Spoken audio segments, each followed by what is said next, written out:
Had I not have been reviewing Instant Family, I might not have seen this movie. The trailer, it didn't really do much for me. I mean, it looked enjoyable enough, but it also looked quite forgettable, sharing similarities to films such as Daddy's Home.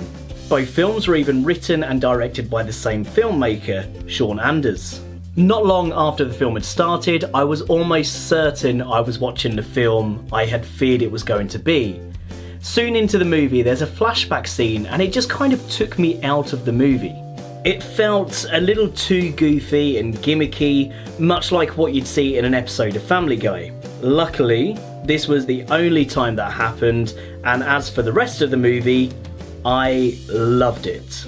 With Instant Family being an autobiography based on Anders' own experience of adopting children, it is clear the filmmaker wanted to give us something a lot more personal than his previous films. It sees Pete and Ellie, a couple that buy fixer-upper homes for a living, which they then renovate before selling on. It's when they're tempted to do up and keep a 5-bedroom property that they get inspired to adopt children of their own.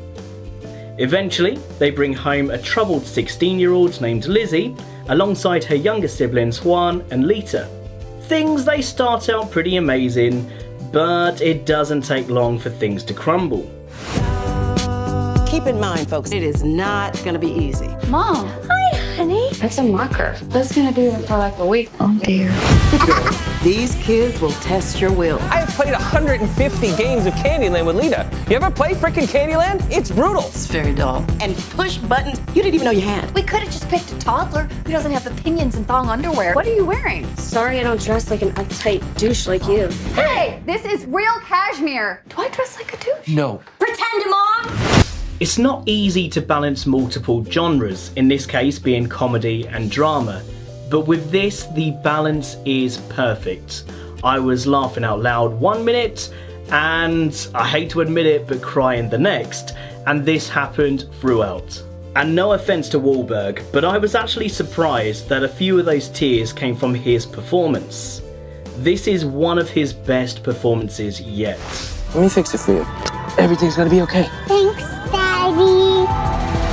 I got my first daddy. Look, I want some of that. Can I help you with anything? No. Other tears came from the realisation of how bad some kids out there have it, and how adopting them could literally save their life. Now, don't just see this film because it's an important message, see it because it is genuinely a great film. I loved it. In fact, I give it 4 out of 5 Mark Wahlbergs. Guys, thank you so much for watching this review. If you would like to see more, please subscribe, and until next time, I'll see you later. She's taking naked selfies of herself? Tell me who this is. Is this that kid, Jacob? Dick pic. We got a dick pic. Honey, what exactly is a dick pic? Jesus, that is a trout. Get out of here!